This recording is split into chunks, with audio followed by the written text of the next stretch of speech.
Divyanshi online class में आपका स्वागत है। चलिए आज ज्योग्राफी का फर्स्ट पार्ट शुरू कर रहे हैं, जो आपके आने वाले 10th का एग्ज़ाम होगा बिहार बोर्ड का। उसका ये बहुत महत्वपूर्ण क्वेश्चन है जो आने वाले एग्ज़ाम में आएंगे आपके। पीछे जो क्लास पढ़ाए थे इकोनॉमिक्स का पार्ट 1 पार्ट 2 उसका हम बाद में पूरा कर देंगे, ठीक। तो आज चलिए ज्योग्राफी का क्लास शुरू करते हैं, ठीक। तो देखते हैं पहला क्वेश्चन क्या है।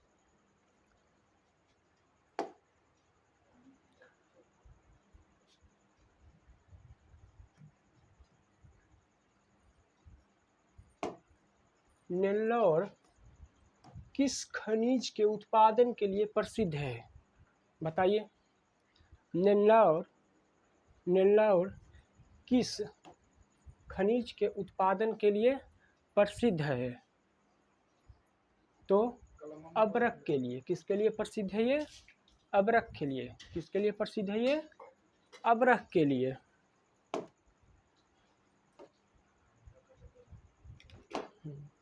तो ये किसके लिए प्रसिद्ध है? अबरख के लिए। अबरख के लिए कौन प्रसिद्ध है? नेल्लौर। कौन सा? नेल्लौर। आगे देखिए, इसके बारे में कुछ जान लेते हैं। देखिए,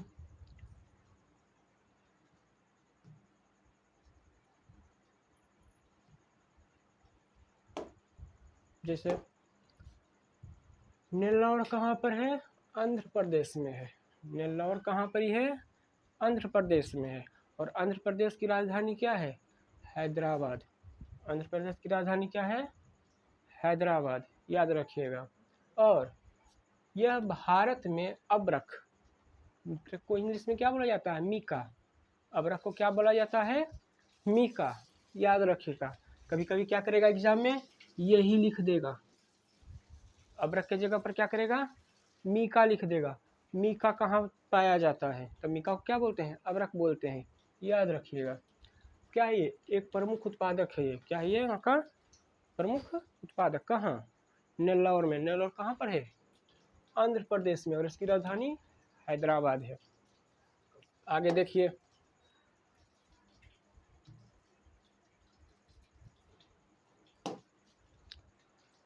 जोहान्सबर्ग कहाँ पर है? साउथ अफ्रीका में है। जोहान्सबर्ग कहाँ है? साउथ अफ्रीका में। यहाँ सोने का खदान पाया जाता है। में पृथ्वी की सम्मेलन, कौन सा पृथ्वी सम्मेलन आयोजित हुआ था? जोहान्सबर्ग में कौन सा पृथ्वी सम्मेलन आयोजित हुआ था? कौन? पहला, दूसरा, तीसरा या चौथा? कौन हुआ था? तो तीसरा। इसका आंसर क्या है?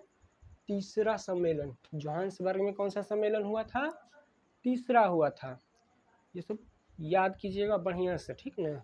ऐसा रटना नहीं है। एक बार दो बार वीडियो चला के देखिएगा, अपने खुद ब खुद याद हो जाएगा ये, ठीक। और कोई दिक्कत होगा तो नीचे कमेंट में बताइएगा, हम उसके बारे में समाधान करने की कोशिश करेंगे, ठीक। आगे देखते हैं। इसका भी समझ गए। जोहान्सबर्ग में कौन सा सम्मेलन हुआ था? तीसरा। कौन हुआ था? तीसरा सम्मेलन पृथ्वी का। देखिए, जैसे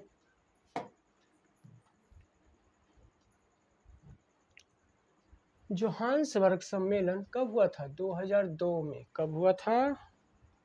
2002 में। कब हुआ था ये? 2002 में आयोजित किया गया था, ठीक ठीक। 2002 में, जिसे रियो सम्मेलन के रूप में भी जाना जाता है। ये भी पूछ सकता है। रियो प्लस 10 सम्मेलन के रूप में किसे जाना जाता है? जोहान्सबर्ग वाला सम्मेलन, पृथ्वी सम्मेलन को किसे? जोहान्सबर्ग पृथ्वी शिखर सम्मेलन, ठीक। इसको इस नाम से भी जाना जाता है, रियो, ठीक। आगे, जो प्रथम पृथ्वी सम्मेलन रियो कब हुआ था? ये भी पूछ सकता है क्वेश्चन। प्रथम, एक सेकेंड,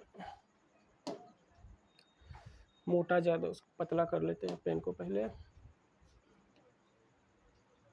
ठीक ठीक है। आगे देखिए, हाँ साइज ठीक है।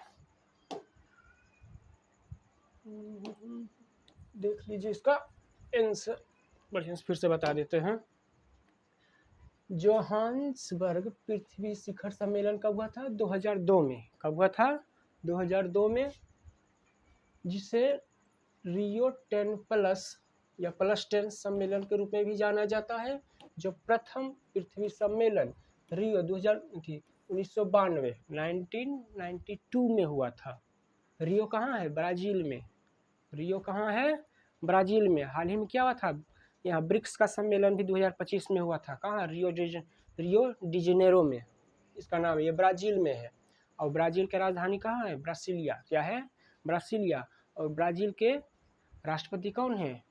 लूला। क्या नाम है उनका? लूला डी सिल्वा। याद रखिएगा ये सब भी।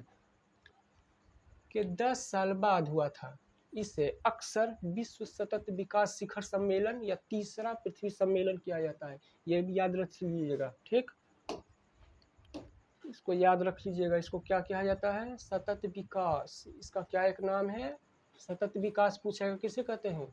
इसी को कहते हैं। जोहान्सबर्ग पृथ्वी शिखर सम्मेलन को ही सतत विकास शिखर सम्मेलन भी कहा जाता है। आगे चलते हैं।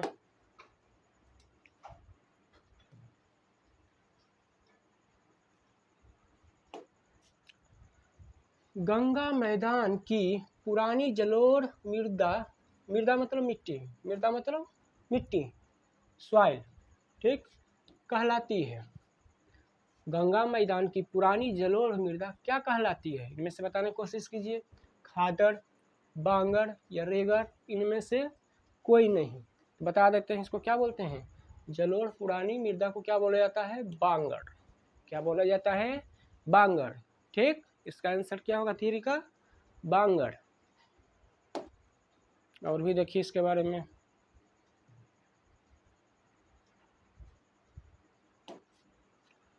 गंगा के मैदानी इलाकों में पुरानी जलोढ़ मिट्टी को बांगड़ कहा जाता है।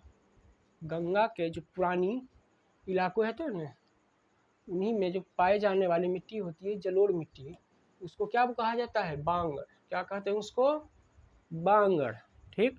आगे देखिए। यह उन क्षेत्रों में पाई जाती है जहां बाढ़ की पानी नियमित रूप से नहीं पहुंच पाती है।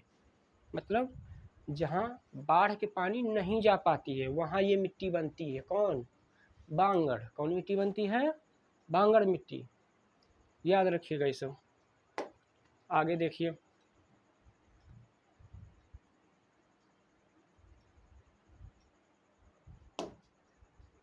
ठीक, आगे देखिए फिर। रेगुड़ मृदा, मृदा मतलब मिट्टी, रेगुड़ मिट्टी का सर्वाधिक विस्तार किस राज्य में है? रेगुड़ जो मिट्टी है वो किस राज्य में पाया जाता है? किस राज्य में पाया जाता है? तो कहाँ पाया जाता है? महाराष्ट्र और गुजरात में। कहाँ पाया जाता है रेगुड़? महाराष्ट्र और गुजरात में। कहाँ पाया जाता है? महाराष्ट्र और गुजरात में। अगर यहाँ महाराष्ट्र गुजरात दोनों रहेगा तो क्या करेंगे? दोनों देंगे। यहाँ पर मगर क्या है? एक ही दिया हुआ है तो एक ही क्या होगा? एक ही होगा। क्या होगा? एक ही होगा। देखिए इसके बारे में भी कुछ जान लीजिए।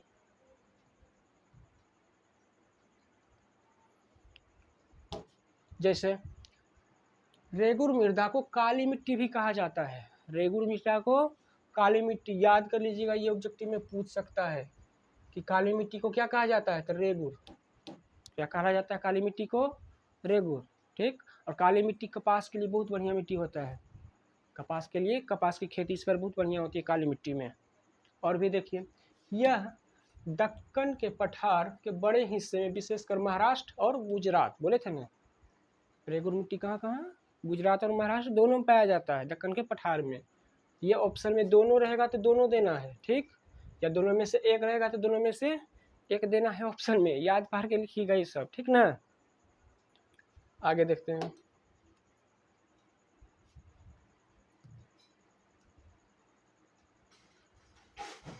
देखिए, लोहे की मात्रा अधिक होने के कारण कौन सी मृदा क्या अनुर्वर, अनुर्वर मतलब क्या? बेकार, अनफर्टाइल, बंजर। अनुर्वर मतलब बंजर हो जाती है। किसके कारण? लोहे की मात्रा के कारण। लोहे की मात्रा जिस जगह ज़्यादा पाई जाती है तो मिट्टी कैसी हो जाती है? बंजर हो जाती है। कैसी हो जाती है? बंजर। तो वो क्या होता है? लेटेराइट मृदा। आंसर क्या होगा इसका? लेटेराइट मिट्टी क्या होती है? उसमें ज़्यादा लोहा की मात्रा पाए जाने पर ये खराब हो जाती है, मतलब बंजर क्या हो जाएगा ये? इसमें कोई भी कुछ भी नहीं होगा, ठीक ना। आगे देखिए, इसके बारे में भी कुछ बता देते हैं। जैसे लेटेराइट मृदा को लौह ऑक्साइड की प्रचुर मात्रा होती है। क्या होती है लेटेराइट मिट्टी में? लेटेराइट मिट्टी में क्या पाया जाता है? लौह ऑक्साइड। क्या पाया जाती है? लौह ऑक्साइड। जिसके कारण क्या होता है? ये उच्च तापमान और भारी वर्षा वाले क्षेत्रों में लीचिंग हो जाती है, कारण बनती है। इसमें ह्यूमस की कमी हो जाती है, मतलब नमी नहीं रहती मिट्टी में। मिट्टी में नमी नहीं रहती है, जिसके कारण क्या होता है? ये बंजर हो जाता है, खराब हो जाता है, कम उपजाऊ हो जाता है। ठीक, आगे देखिए। हाँ, आगे देखिए क्वेश्चन। आप लोग भी क्या है आंसर देने की कोशिश कीजिए, ठीक है? पढ़े होगे ना पहले, तो बताने की कोशिश कीजिए पहले हमसे, क्या होगा इसका आंसर। ब्रह्मपुत्र नदी तिब्बत में किस नाम से जाना जाता है? ब्रह्मपुत्र नदी का नाम सुने होंगे ना, जो चीन से होते हुए अरुणाचल प्रदेश, असम से होते हुए, बांग्लादेश से होते हुए क्या होती है वो? बंगाल की खाड़ी में चली जाती है ना। ठीक, तो उसी को पूछ रहा है, ब्रह्मपुत्र नदी को तिब्बत में किस नाम से जानते हैं? तो किस नाम से जानते हैं? सो संगप्पो नदी। क्या नाम से जानते हैं इसको? संगप्पो। क्या जानते हैं? संगप्पो। ठीक, आगे देखिए, वही है जो बताएं अभी। ठीक, ब्रह्मपुत्र नदी को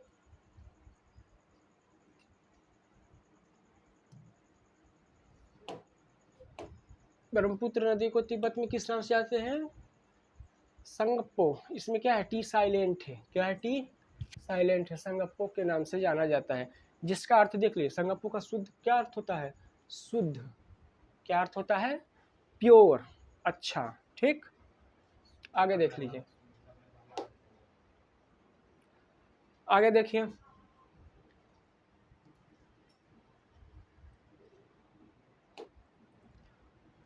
भारत की सबसे बड़ी कृत्रिम झील कौन सा है? कृत्रिम मतलब क्या होता है? जिसको बनाया जाता है आदमी के द्वारा, आर्टिफिशियल। कृत्रिम को क्या बोलते हैं? आर्टिफिशियल। कैसे बनाया जाता है? मतलब जैसे गांव में पोखर उखर बनाते हैं ना, वैसे ही इसको क्या बोलते हैं? कृत्रिम झील। क्या बोलते हैं? कृत्रिम झील। तो कौन है इसमें से? आंसर बता सकते हैं? ताल सागर, सरदार सरोवर या कृष्णा सागर। तो इसका आंसर क्या होगा? ये गोविंद वल्लभ पंत सागर। कौन? गोविंद वल्लभ पंत सागर। ये क्या है? कृत्रिम है। क्या है? इसको बनाया गया है आदमी के द्वारा। ठीक, आगे देखिए, इसी के बारे में है, कुछ चर्चा कर लेते हैं। गोविंद पंत सागर, जिसे रिहांद बांध झील,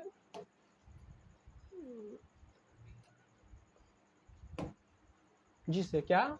रिहांद बांध झील भी कहा जाता है। इसका एक और नाम क्या है? याद करिएगा, ये भी पूछ सकता है क्या आने वाले एग्जाम में, बढ़िया से याद कर लीजिएगा ये सब। रिहंद बांध झील भी कहा जाता है। भारत की सबसे बड़ी मानव निर्मित, बोले थे ना आर्टिफिशियल, कृत्रिम, क्या बोले थे? कृत्रिम झील भी इसे कहा जाता है।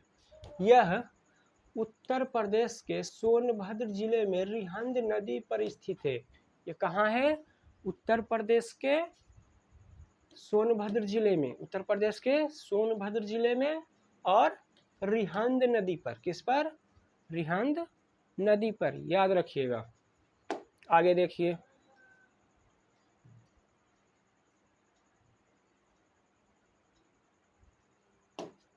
देखिए 8वां क्वेश्चन। सरिस्का वन्यजीव अभयारण्य कहाँ स्थित है? बताइए, सरिस्का वन्यजीव कहाँ है? सरिस्का वन्यजीव अभयारण्य कहाँ पर है? बता सकते हैं? सरिस्का अभयारण्य कहाँ पर ही है? राजस्थान में। कहाँ पर ही है? राजस्थान में। राजस्थान की राजधानी बताइए क्या है, ठीक, कमेंट में इसका राजधानी और इसके सीएम के बारे में बताइएगा। कर्नाटक का भी कैपिटल और इसके मुख्यमंत्री कौन है इसके बारे में बताइएगा। महाराष्ट्र के कौन है सीएम और इसकी राजधानी बताइएगा। और ओडिशा के सीएम और राजधानी क्या है बताइएगा। ऐसे हम तो बता ही देंगे। आगे देखिए, सरिस्का वन्य जीवाभयारण्य और बाघ अभयारण्य राजस्थान के अलवर जिले में है। ये कहाँ पर स्थित है, अलवर जिले में, याद रखिएगा, अभयारण्य। ठीक, आगे देखते हैं।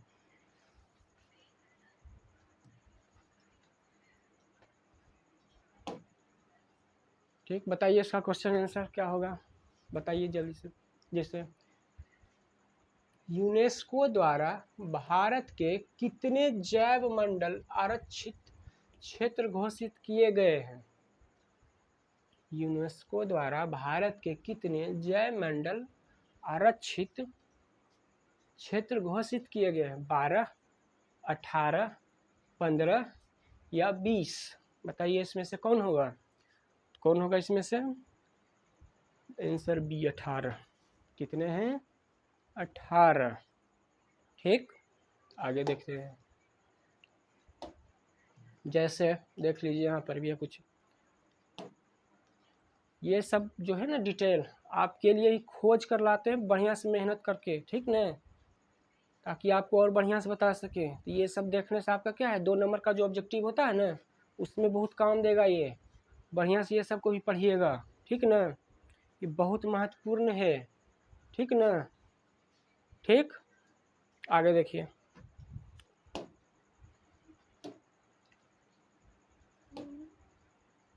एक ही पेन कर लेते हैं, रेड रेड ज़्यादा बढ़िया रहेगा। ठीक, हाँ, ये सबको नोट बना सकते हैं। जो जो ऑब्जेक्टिव का आंसर का बता रहे हैं ना वो सबका आप नोट बने आंसर लिख सकते हैं, ये काम देगा आपको। जैसे देखिए यहाँ पर भारत के कुल 18 बायोस्फीयर रिजर्व हैं। कितने हैं, ये भी ऑप्शन में आ सकता है आपके एग्जाम में। कितने रिजर्व हैं, 18, जिनमें से 12 यूनेस्को के मैन एंड बायोस्फीयर MAB कार्यक्रम के तहत विश्व नेटवर्क ऑफ बायोस्फीयर रिजर्व में शामिल है। प्रश्न में यूनेस्को द्वारा घोषित कुल संख्या पूछा गई है, तो क्या होगा इसका आंसर, 18 ही होगा। क्या होगा, 18। ऐसे पूछता रिजर्व में कितने हैं तो 12 बताना था। ऐसे पूछ रहा है टोटल कितने हैं, तो इसका आंसर क्या होगा, 18 होगा, ठीक ना। आगे देखिए,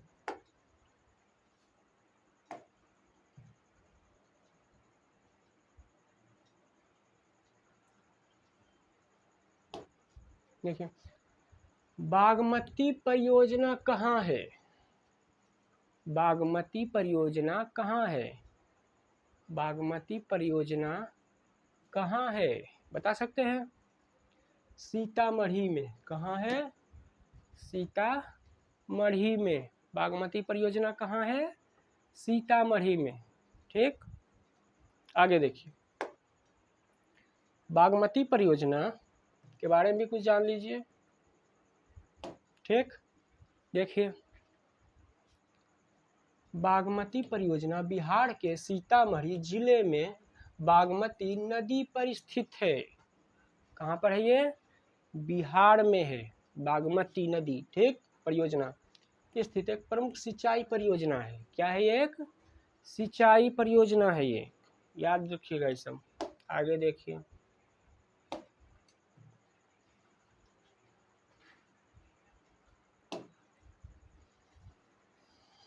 क्लास कैसा लग रहा है बताइएगा।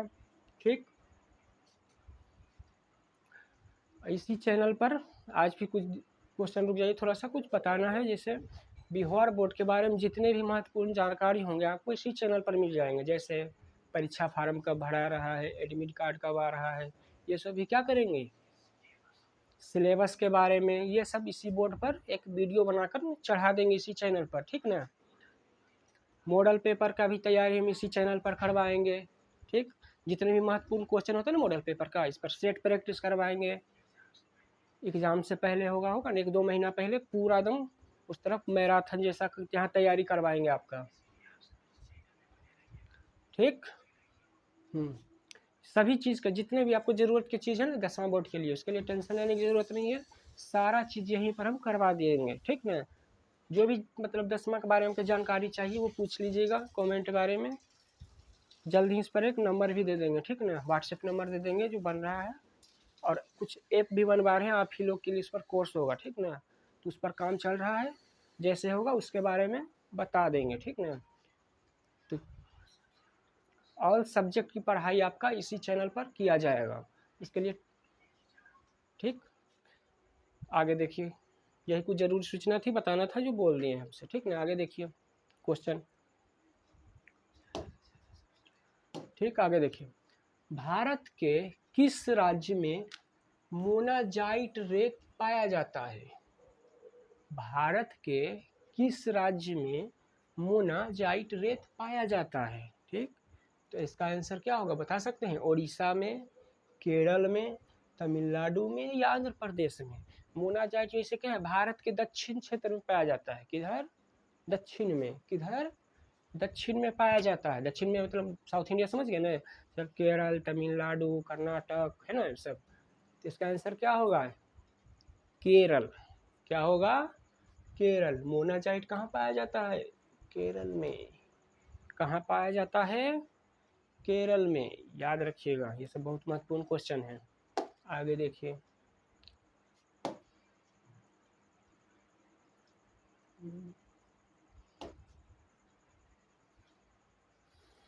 मोनाजाइट जिसमें क्या पाया जाता है? थोरियम। क्या पाया जाता है? थोरियम। किसमें? मोनाजाइट में। पूछ सकता है कि मोनाजाइट में क्या पाया जाता है? थोरियम। भारत के दक्षिणी तटों पर, विशेषकर केरल, बोले थे ना केरल में, कहाँ पाया जाता है? केरल के समुद्र तटों पर प्रचुर मात्रा में पाया जाता है। मोनाजाइट केरल के तटों पर क्या है? प्रचुर मात्रा में, बहुत बड़ा भंडार मतलब पाया जाता है वहाँ। आगे देखिए,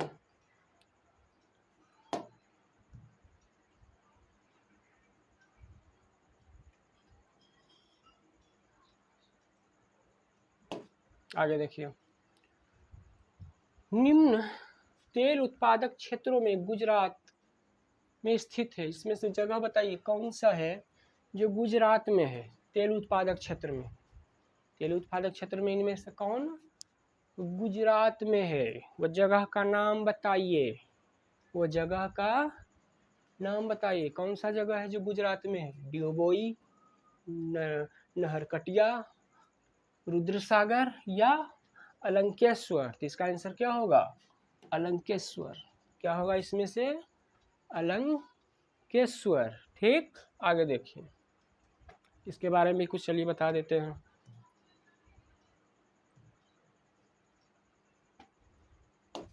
ठीक, आगे देखिए, अलंकेश्वर गुजरात में स्थित एक महत्वपूर्ण तेल उत्पादक क्षेत्र है। अलंकेश्वर कहाँ है? गुजरात में है। जो क्या होता है यहाँ पर? तेल उत्पादक किया जाता है। रुद्र सागर और नहरकटिया कहाँ है? असम में है। याद रखिएगा, ये पूछ सकता है। रुद्र सागर और नहरकटिया कहाँ है? असम में। कहाँ है? असम में। जबकि क्या डिब्रूगढ़ भी कहाँ है? असम में ही है। क्या ये? असम में है। कौन? डिब्रूगढ़। कौन? डिगबोई। ठीक, आगे देखें, और ये क्या? ये भारत का सबसे पुराना तेज क्षेत्र है। क्या है? भारत का सबसे पुराना क्षेत्र है। ठीक ना, ये डिब्रूगढ़ बोल दिए थे, गलत बोल दिए थे। ठीक ना, ये डिगबोई याद कर लीजिएगा, डिगबोई। ठीक ना, सॉरी उसके लिए। आगे देख लीजिए, आगे देखिए,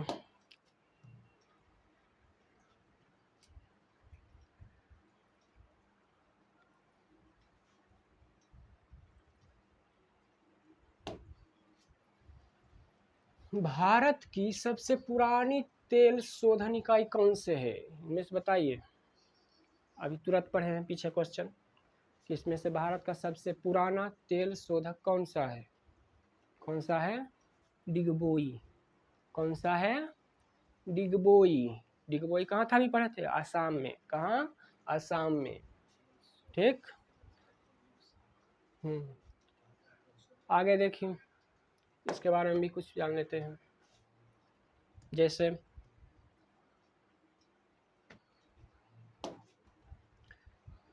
डिगबोई असम में है, इसके साथ साथ और पीछे 2 पढ़े थे ना, वो भी याद कर लीजिएगा। यह क्या, भारत की सबसे पुरानी रिफाइनरी है, जिसे कब बनाया गया था? 1901 में। कब बनाया गया था? 1901 में। पूछ सकता है, डिगबोई को कब बनाया गया था? 1901 में। आगे देखिए,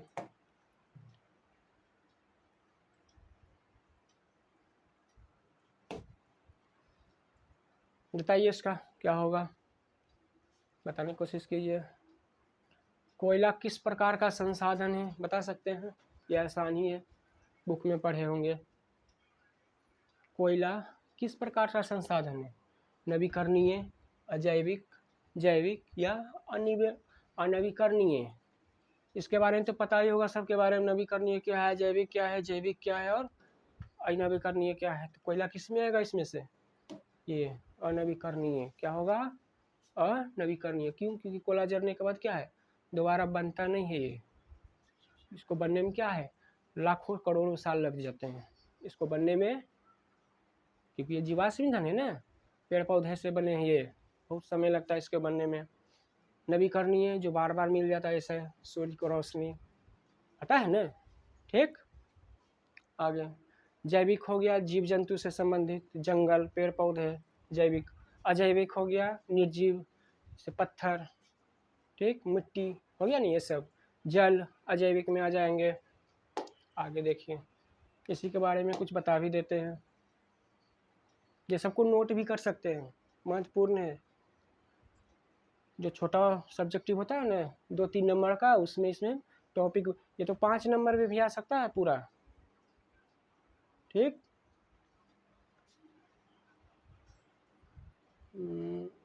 जैसे देखिए, कोई ये कोयला के बारे में है, ये कोयला है पीछे, नहीं ना, हाँ कोयला ही है। देखिए कोयला के बारे में आपको बता देते हैं, पूरा डिटेल के बारे में देख लीजिए।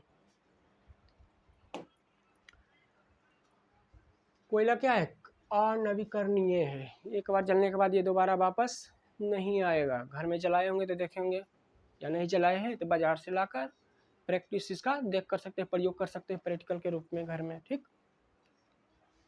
जैसे ये क्या है, जीवाश्म ईंधन है, क्योंकि इसके बनाने में क्या है, लाखों साल लगते हैं, तो बता ही दिया पीछे। आगे देखिए, कोयला कितने प्रकार के होते हैं? 4 प्रकार के। कितने प्रकार के? 4 प्रकार के। कितने प्रकार के? 4 प्रकार के। ठीक। इनमें क्या होती है, कार्बन की मात्रा के आधार पर इसको क्या है, बांटा गया है। इसको क्या किया गया है, 4 प्रकार के होते हैं, इसमें ना सभी में अलग प्रकार के कार्बन पाए जाते हैं। जिस कोयले में जितना ज़्यादा कार्बन होगा ना, वो कोयला उतना बढ़िया होगा, अच्छा होगा, वो उतना ज़्यादा उष्मा उसमें रहेगी, जिसमें जितना ज़्यादा कार्बन होगा। ठीक ना। तो देखिए क्या होगा, जैसे पहला में एंथ्रेसाइट पढ़े होंगे इसके बारे में, और भी इसके बारे में चलिए बता देते हैं कुछ। यह क्या होता है, सबसे उच्च गुणवत्ता वाला कोयला है। एंथ्रेसाइट क्या है, ये सबसे बढ़िया कोयला है। कोयला है 4 प्रकार के, उसमें सबसे बढ़िया है ये। इसमें कार्बन कितना है, 86 से 97%, मतलब 86 से 97% इसमें कार्बन है। मतलब ये सबसे महंगा कोयला भी होगा। इसको जलाने पर क्या होगा, एक तो ऊष्मा बढ़िया देगा, और ज़्यादा देरी तक उसमें ऊष्मा भी स्टोर होगा, चलेगा भी ये। ठीक। यही तो बोल रहा है, ये सबसे अधिक ऊष्मा उत्पन्न करती है। इसका तापमान भी क्या होगा, ज़्यादा होगा दूसरे की तुलना में। दूसरा देख लीजिए, बिटुमिनस। दूसरा कौन है, बिटुमिनस। इसके बारे में भी देख लीजिए। यह क्या है, मध्यम श्रेणी का कोयला है। ये क्या है, बीच का है, मतलब ज़्यादा खराब और ना ही ज़्यादा अच्छा, बीच का है, मीडियम। इसमें कार्बन की मात्रा एंथ्रेसाइट से कम होती है, लेकिन क्या होता है, लिग्नाइट से अधिक होती है। ये बीच में है। ये क्या है, बिटुमिनस बीच में है। इसको बी से भी नाम रख सकते हैं, बिटुमिनस बीच में। ठीक, बीच में है ये। और देखिए, जैसे सब बिटुमिनस, इसी का छोटा रूप, इसी का छोटा, मतलब कम था, कम। यह बिटुमिनस कोयले से निम्न श्रेणी में होता है जिसमें कार्बन की मात्रा कम और नमी की मात्रा अधिक होती है। इसमें क्या पाया जाता है? नमी। थोड़ा सा इसके कोयले में क्या पाया जाता है? नमी। ये पूछ सकता है किस कोयले में नमी की मात्रा अधिक होती है, तो सब बिटुमिनस में। किसमें? सब बिटुमिनस में। याद रखिएगा, जो पढ़ा रहे हैं इसे करके क्या है, इस पर कोई नहीं इसे करके पढ़ा रहा है आपको, ये सब क्या है बढ़िया से नोट करके रखिएगा। आगे देखिए, अगला कौन है? लिग्नाइट। अगला कौन है? लिग्नाइट। ये सब भी एकदम बढ़िया से देखिएगा, ऐसा नहीं, ठीक ना, बढ़िया से एकदम। एग्जाम में ऑब्जेक्टिव में जो बता रहे हैं ना, वो एकदम बहुत अच्छा से लगेगा। यह सबसे निम्न श्रेणी का कोयला है। यह सबसे मतलब क्या है? नीचे, सबसे नीचे स्तर का है लिग्नाइट। सबसे ऊंचे स्तर का कौन? एंथ्रेसाइट। बीच में बिटुमिनस, उससे कम सब बिटुमिनस, और सबसे नीचे लिग्नाइट। सबसे नीचे लिग्नाइट, जिसे भूरा कोयला भी कहा जाता है। जिसे भूरा कोयला कहा जाता है। इसे पूछ सकता है।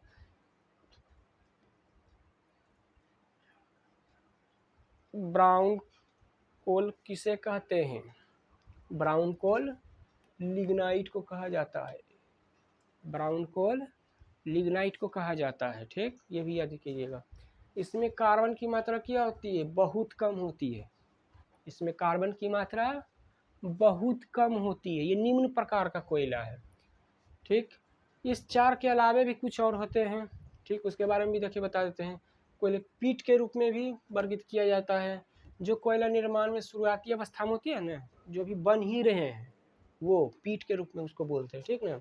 कोयले के विभिन्न, ये सब आपके उतना ज़रूरी नहीं है, फिर भी देख लीजिएगा। बिजली और उत्पादन में ये सब काम देता है, घर में, इस्पात में, घर में यूज में लिए। आगे चलते हैं, देखते हैं।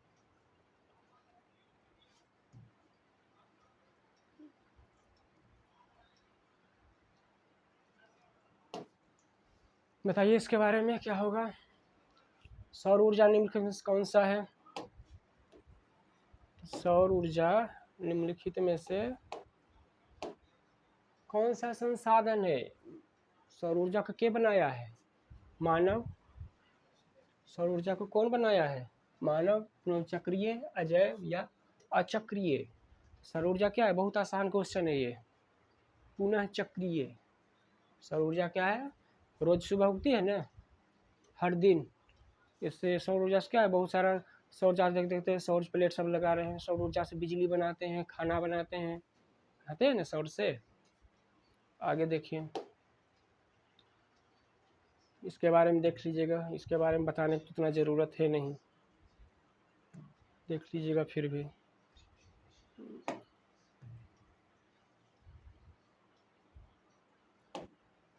देख लीजिएगा, कोई दिक्कत होगा तो बताइएगा। आगे देखिए,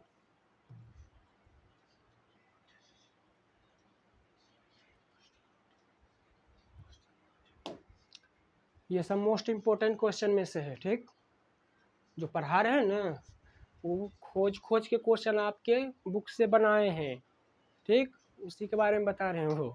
तो इसको एकदम याद कीजिएगा बढ़िया से, कोशिश कीजिएगा, रटना नहीं है, ठीक ना।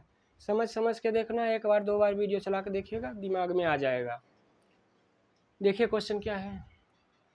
तट रेखा से कितने किलोमीटर तक उस देश का क्षेत्र होता है? जैसे भारत जैसे नक्शा है ना, नक्शा से देखिए, दिखा देते हैं।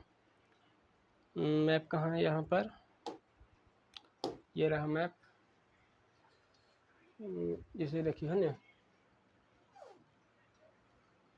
मैप है, भारत है, ठीक, जिससे है ये देश है, ठीक ना। तो हर देश का क्या है, इंटरनेशनल कानून है कि इस देश का ना, इस देश से इतना ही क्षेत्र तक उसका क्या होगा। जैसे भारत है तो भारत का भी क्या, समुद्र में कुछ क्षेत्र है जिसको इकोनॉमिक जोन बोलते हैं। क्या बोलते हैं इसको? Economic zone. वो देश का ही पानी होता है, तो कितना किलोमीटर तक होता है? 200 किलोमीटर तक। कितना होता है वो? 200 किलोमीटर तक। उस क्षेत्र तक कोई विदेशी क्या होगा, भारत के पानी में, जैसे समुद्र है ना, ये समुद्र से ये धरती यहाँ तल से, यहाँ से 200 किलोमीटर तक जहाँ आवे, ठीक ना, इसे पूरा, वो क्या होगा, भारत का क्षेत्र होगा। इसमें विदेश भारत से बिना अनुमति अंदर नहीं आ सकते हैं। बिना अनुमति के अंदर नहीं आ सकते, इसी को इकोनॉमिक जोन बोला जाता है। तो वही पूछ रहा है क्या कि तट रेखा से कितने किलोमीटर तक सीमा होंगे, कितने होंगे 200 किलोमीटर, कितने होंगे 200 किलोमीटर तक होंगे, कितने होंगे 200 किलोमीटर, कितने होंगे 200 किलोमीटर तक के भारत के सीमा होंगे। आगे देख लीजिए, इसके बारे में भी है कुछ।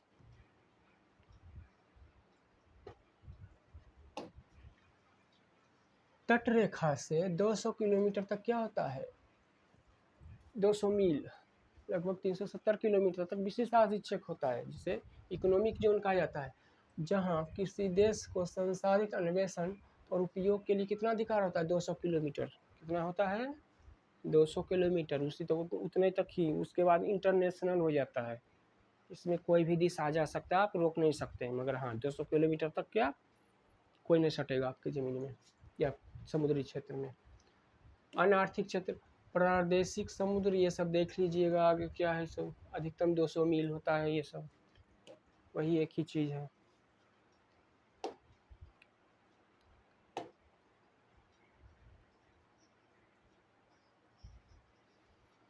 बताइए क्या होगा इसका, बता सकते हैं तो, आसान क्वेश्चन है। डाकू की अर्थव्यवस्था का संबंध है, डाकू से समझ में करते हैं लूटमार करने वाला। बताइए क्या होगा, संसाधन के संग्रहण, संसाधन को संग्रहण मतलब क्या होता है इकट्ठा करना, इकट्ठा करने से होगा नहीं। संसाधन के विदोहन, संसाधन को विदोहन मतलब क्या लूटने से, उसका दोहन, जैसे कैसे आजकल प्राइवेट कंपनी चाहती है सारा चीज़ क्या हो मेरे अंडर ही हो, इसका आंसर क्या होगा ये, संसाधन के विदोहन से, या क्या होगा ये बताइए क्या होगा इसमें से, संसाधन के नियोजित दोहन से, या इनमें से कोई नहीं, क्या होगा इनमें से कोई नहीं, बताइए इसमें से आंसर क्या होगा, क्या होगा इसका, संसाधन के विदोहन से, क्या होगा विदोहन से, पेन कहाँ गया, ये संसाधन के विदोहन से, ठीक। आगे देखते हैं,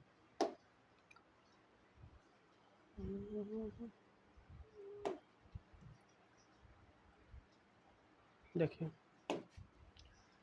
डाकू की अर्थव्यवस्था का अर्थ है क्या, संसाधनों को लूटना, डाकू क्या करता है लूटता है, लूटता है नहीं उसी तरह है, ठीक।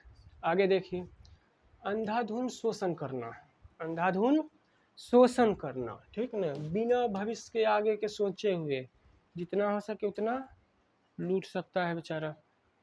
आगे देखिए,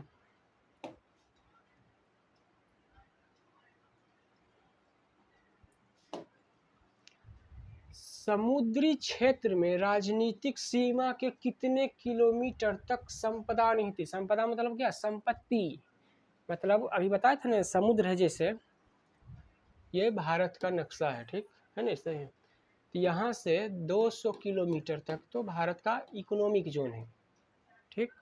उसमें भी बोला गया क्या है, कितने किलोमीटर तक जो भी चीज़ मिलेगा वो भारत का हो जाएगा, कितने किलोमीटर तक मिलेगा तो वो कहाँ किसका हो जाएगा, भारत का हो जाएगा, या किसी भी देश का, भारत का नहीं किसी भी देश का जिसका समुद्र से तट लगता है, तो उस देश का हो जाएगा। तो इसमें से क्या आंसर आएगा, 10 किलोमीटर, 10.2 किलोमीटर, 15.5 किलोमीटर, या 12.2 किलोमीटर, या 19.2 किलोमीटर, या 22.2 किलोमीटर।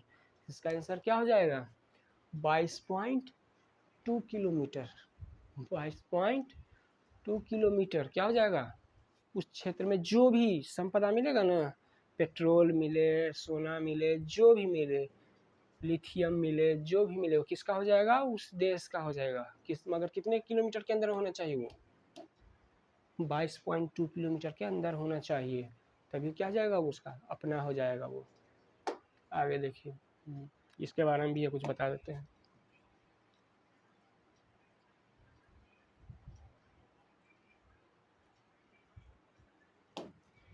जैसे देखिए, पहले इस छोटे बारे में बता देते हैं। नोट, किसी देश के तटीय रेखा क्या होता है 12 मील तक, क्या होता है 12 मील। एक मील में कितने किलोमीटर होते हैं 1.6। एक मील में कितने होते हैं 1.6 किलोमीटर, मतलब 1600 मीटर लगभग, ठीक ना। किसी के बोल रहा है कि 22.2 किलोमीटर तक क्या होता है, जो भी चीज़ मिलेगा ना वो उस देश का हो जाएगा। क्या हो जाएगा, संपत्ति उस देश का हो जाएगा। आगे देखिए इसमें और भी विस्तृत है। समुद्री क्षेत्र में राजनीतिक सीमा के 12 मील लगभग 22 किलोमीटर तक के क्षेत्र में देश को प्राकृतिक संसाधनों पर विशेष अधिकार प्राप्त होते हैं। इसे प्रादेशिक समुद्र कहा जाता है, याद रखिएगा। क्या कहा जाता है इसे, प्रादेशिक समुद्र। क्या कहा जाता है इसे, प्रादेशिक समुद्र। क्या कहा जाता है इसे, प्रादेशिक समुद्र। याद रखिएगा, ये सब भी ऑब्जेक्टिव में आ सकता है। इसके अलावा 24 समुद्री मील तक के क्षेत्र को क्या बोलते हैं, सन्निहित क्षेत्र। क्या बोलते हैं, सन्निहित क्षेत्र। कितने को, 24 मील तक के, ठीक। आगे, जहां देश को सीमा शुल्क, वित्त क्या चीज है ये, आवर्जन या स्वच्छता संबंधी कानूनों को उल्लंघन रोकने का अधिकार होता है। हाँ, मतलब 24 मील के अंदर ना किसी देश का वो जो इकोनॉमिक जोन होता है उसमें आप गंदा नहीं फैला सकते हैं। समुद्र में होता है ना, जैसे जहाज सब डूब जाए तो उसका तेल बाहर निकल जाता है ना, तो क्या होता है, बहुत सारे समुद्र का मछली के लिए दूषित हो जाता है वहाँ का जल, तो वो सब नहीं कर सकते हैं, वो सब उल्लंघन के अधिकार में जाएगा। उसके बाद कानून के उल्लंघन कर कहाँ है, रोकने का अधिकार होता है। समुद्री क्षेत्र में एक देश निम्नलिखित क्षेत्र पर अधिकार होता है। समुद्र में देखिए क्या क्या अधिकार होता है देश के पास। पहला अधिकार क्या होता है, प्रादेशिक समुद्र की जो अधिकार आपको मिलेगा, जैसे 22 किलोमीटर तक जो मिलेगा वो तो आप ही का हो जाएगा। 22 किलोमीटर जो मिलेगा क्या होगा, वो आप ही को मिल जाएगा। दूसरा, सन्निहित पड़े थे 24 मील, 24 मील तक जो भी होगा वहाँ क्या होगा, सीमा शुल्क, देश का सीमा शुल्क, वित्त, आवाजन, स्वच्छता संबंधी कानून का उल्लंघन रोकने का आपका अधिकार होता है। कस्टम ड्यूटी लिया जाता है, समुद्र से भी जो भी सामान आता है ना, अधिकतर व्यापार किस में होता है, समुद्री मार्ग से ही होता है ना। लगभग दुनिया का 80% व्यापार उसी के माध्यम से होता है। अन्य आर्थिक जोन भी देखिए होता है, ये क्या होता है, भारत के ये हो गया नक्शा, जमीन से 200 किलोमीटर के अंदर ही ये सब आएगा। 12 नॉटिकल मील और 24 नॉटिकल मील वाला भी, इसी के अंदर सब चीज़ होगा, ये जो भी करना है। आधारिक रेखा कितना होता है 24 में, जहाँ क्या होता है देश के प्राकृतिक अन्वेषण, मतलब खोज सकते हैं 200 किलोमीटर, अधिकतर कितना खोज सकते हैं, जमीन से 200 किलोमीटर तक खोज खाज आप कर सकते हैं, दोहन जो भी मिलेगा आप कर सकते हैं। आगे देखिए, महाद्वीपीय, ये क्या चीज़ है, सेल्फ, प्रादेशिक समुद्र के बाहर महाद्वीपीय भूभाग का विस्तार, जिस प्रदेश को प्राकृतिक संसाधनों के अन्वेषण मतलब क्या, खोजना, खोज करना अन्वेषण को बोलते हैं। और दोहन मतलब क्या, कोई चीज़ का निकालना, यूज करना, उसका विशेष अधिकार प्राप्त होता है। इस क्षेत्र में देश के प्राकृतिक संसाधन जैसे मछली मारने के लिए कितना दूर दूर चले जाते हैं मछुआरे, तेल, गैस, अन्य खनिज का दोहन करने का अधिकार होता है। ये सब का बढ़िया से नोट बना लीजिएगा, ये सब आपके सब्जेक्टिव में आ सकते हैं, तो आप लिख सकते हैं इसके बारे में। आगे देखिए, ये भी आसान क्वेश्चन है, बताइए इसका आंसर क्या होगा। इसका आंसर क्या हो सकता है, बता सकते हैं। पेट्रोलियम किस प्रकार का संसाधन है, अनवीकरणीय, नवीकरणीय, जैव या अजैव। इसका आंसर क्या होगा, अनवीकरणीय। क्या हो जाएगा, अनवीकरणीय। क्यों, क्योंकि पेट्रोल क्या है, एक बार जलने के बाद दोबारा वापस नहीं आता है, जलने के बाद धुआं, काम खत्म, वही है, देख लीजिएगा अपने।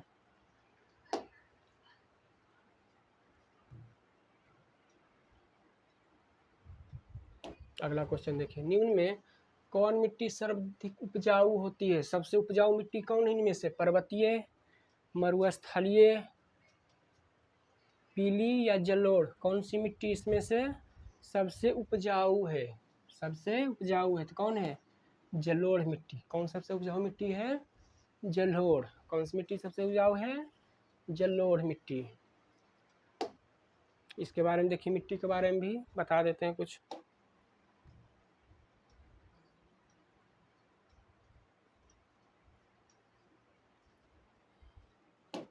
देखिएगा ध्यान से, बहुत इम्पोर्टेंट है मिट्टी के बारे में। सब्जेक्टिव जब अगला चैप्टर में आएंगे तो और बढ़िया से इसके बारे में बता देंगे आपको। जैसे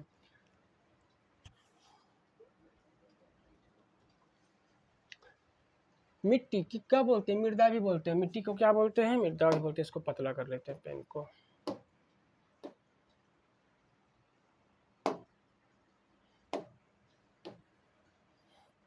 देखिए, मिट्टी को एक दूसरा नाम से क्या बोलते हैं? मृदा भी कहा जाता है। मिट्टी को क्या बोलते हैं? मृदा भी बोला जाता है। पृथ्वी का सबसे ऊपरी परत जिस पर हम लोग रहते हैं ना, इसको टॉप सॉइल भी बोला जाता है। इसको क्या बोलते हैं? मृदा। ठीक। पृथ्वी का सबसे ऊपरी परत जो पौधों के विकास के लिए एक माध्यम प्रदान करता है। यह खनिज, कार्बन पदार्थ, पानी, हवा और सूक्ष्म जीवों का क्या है? मिश्रण है। मिट्टी में क्या है? बहुत सारा चीज पाया जाता है ना, वही बता रहा है। मिट्टी कई महत्वपूर्ण कार्यों में शामिल है, जैसे पोषण तत्वों का पुनः चक्रण, पानी का शुद्धिकरण और वायुमंडल के साथ गैसों का आदान प्रदान। ये सभी चीज किसी में करता है? मिट्टी से ही। किससे? मिट्टी से ही। अब आगे देखिए क्या है? मिट्टी के प्रकार। मिट्टी के प्रकार। मिट्टी बहुत प्रकार के पाए जाते हैं। मिट्टी बहुत प्रकार के होते हैं, जैसे जलोढ़ मिट्टी, अभी पीछे ही पढ़े होंगे, पढ़े थे ना जलोढ़ मिट्टी के बारे में। चलिए बताते हैं। यह क्या है? नदियों द्वारा बहकर लाई गई मिट्टी है। किसके द्वारा ये मिट्टी लाया जाता है? नदी के द्वारा। जैसे गंगा कहाँ से निकलती है? उत्तराखंड से आती है ना, गंगोत्री से होते हुए उत्तराखंड हो गया, यूपी हो गया, बिहार होते हुए, बंगाल होते हुए झारखंड क्या जाती है? बंगाल की खाड़ी में चली जाती है ना। तो क्या करती है? उधर से वो मिट्टी लाती है अपने साथ। क्या लाती है? उधर से मिट्टी लाती है। और क्या है? समुद्र में जब मिलती है ना वो क्या हुआ? अच्छा कोई बात नहीं, देख लीजिए, फिर से बता देते हैं। ठीक। जलोढ़ मिट्टी कैसे बनती है? यह नदियों द्वारा बहा कर लाई जाती है। और ये क्या होती है? बहुत उपजाऊ होती है। ये क्या होती है? ये बहुत उपजाऊ मिट्टी होती है। ये खनिज लवण से एकदम भरे होते हैं। इसमें खाद देने की उतनी जरूरत नहीं पड़ती है। बहुत उपजाऊ मिट्टी होती है। दूसरा देखिए, काली मिट्टी।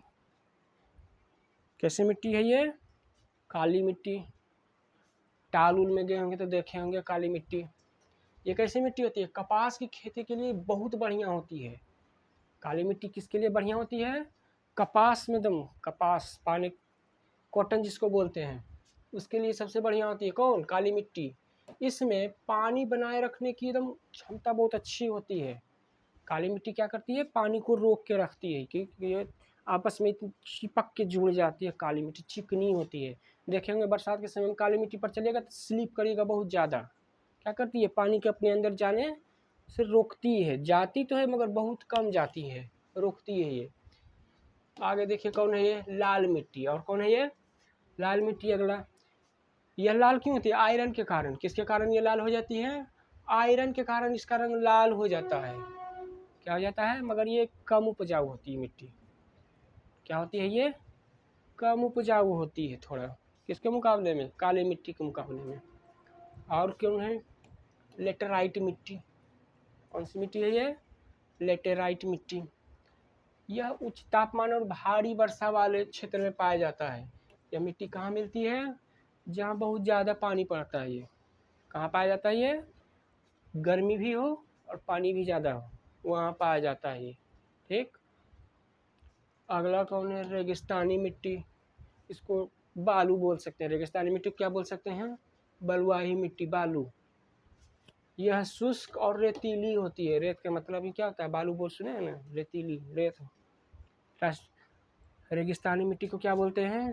बलुआही मिट्टी, क्या बोलते हैं इसको? ये क्या होता है? कम उपजाऊ होती है। राजस्थान में देखे ही होंगे, वहाँ क्या होती है?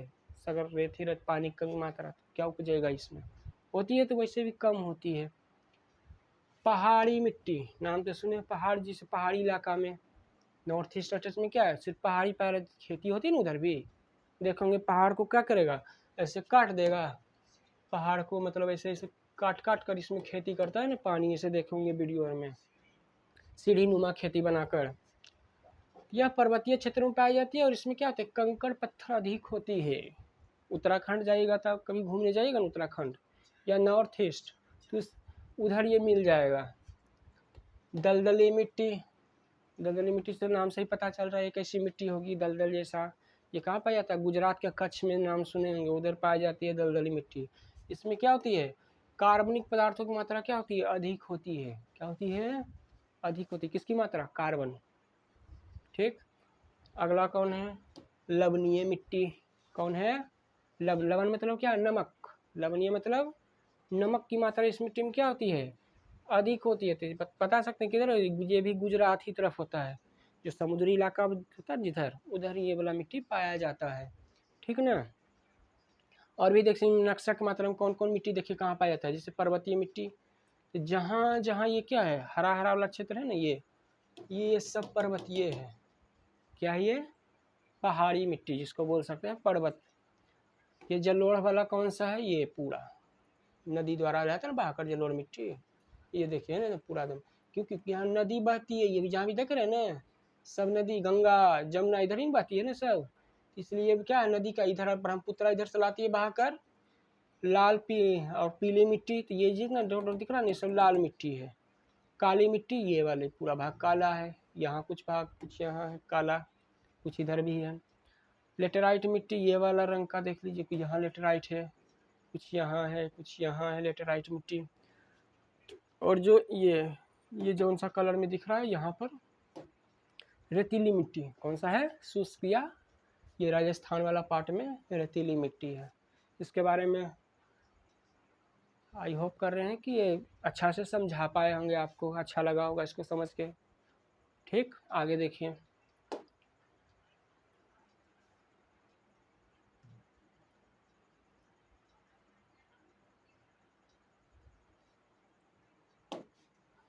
बताइए इसके बारे में, मिट्टी के बारे में भी बताया है, बताने की कोशिश कीजिए क्या होगा। मिट्टी के बारे में भी डिटेल में बताया है ना। काली मृदा का दूसरा नाम क्या है? रेगड़। क्या नाम है इसका? रेगड़ या रेगुड़ भी बोलते हैं। क्या बोलते हैं इसको? रेगड़ मिट्टी क्या बोलते हैं? काली मिट्टी। रेगड़ मिट्टी क्या बोलते हैं? काली मिट्टी। ठीक, ये देखिए काली,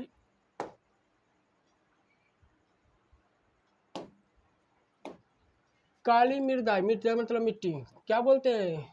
रेगुड़। क्या बोलते हैं? रेगुड़ या रेगड़, जो भी उधर लिखा हुआ था, रेगड़ या रेगुड़ भी जाना जाता है। और यह कपास की खेती के लिए, काली मिट्टी किसके लिए फेमस है? कपास, कॉटन के लिए, सूती कपड़ा है ना, इसलिए क्या बोलते हैं इसको? काली कपास मिट्टी भी कहते हैं, याद कर लीजिएगा। ठीक ना। आगे देख लीजिए।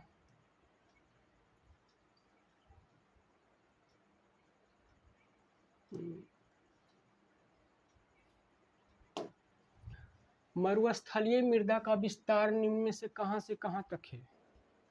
निम्न में से कहाँ तक है? किसका? मरुस्थलीय। मरुस्थलीय मतलब क्या? रेतीली मिट्टी, मरा हुआ मिट्टी, रेतीली मिट्टी कहाँ से कहाँ तक है? बता सकते हैं कहाँ से कहाँ तक है? ये आसान क्वेश्चन है, अभी बताए हैं। रेतीली मिट्टी कहाँ पाया जाता है? बालू जैसा, राजस्थान में। कहाँ पाया जाता है? राजस्थान में।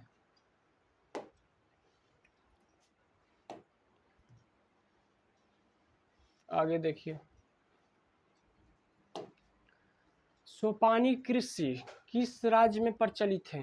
सुने नाम कभी सोपानी कृषि का? सोपानी कृषि किस राज्य में की जाती है?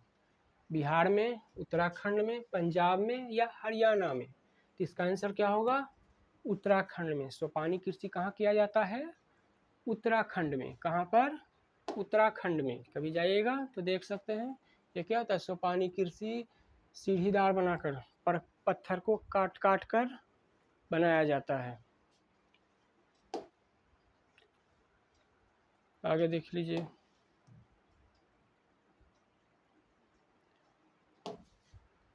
पंजाब में भूमि निम्नीकरण का क्या कारण है? निम्नीकरण मतलब क्या?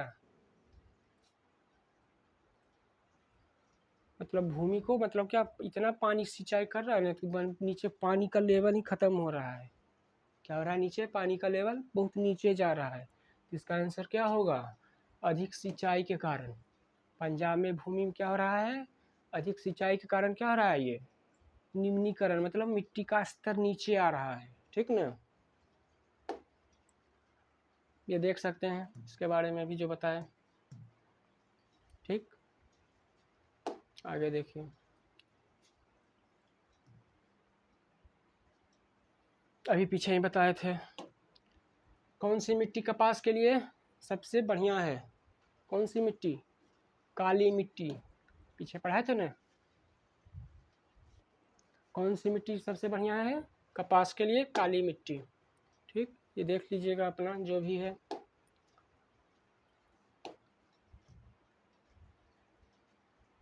भारत में लगभग कितने करोड़ हेक्टेयर भूमि कृषि के लिए है? भारत में लगभग कितने करोड़ भूमि, पूरा क्षेत्रफल है ना 32 लाख से कुछ ज़्यादा है, तो उसमें से खेती के लिए कितना हेक्टेयर है? यहाँ पर ये गलती दिया हुआ है। ठीक ना, आंसर ही बता रहे हैं। यहाँ गलती दिया हुआ है, क्या होगा? 13 करोड़। कितना होगा? 13 करोड़ हेक्टेयर। कितना है? 13 करोड़ हेक्टेयर भारत में भूमि कृषि के लिए है। ठीक, देख लीजिएगा। आज के लिए क्लास इतना समाप्त करते हैं। अगले क्लासेस का अगला पार्ट कल मिल जाएगा आपको। चैनल को सब्सक्राइब कर लीजिएगा, बेल आइकन बता दीजिएगा। ठीक, चलते हैं। जय हिंद।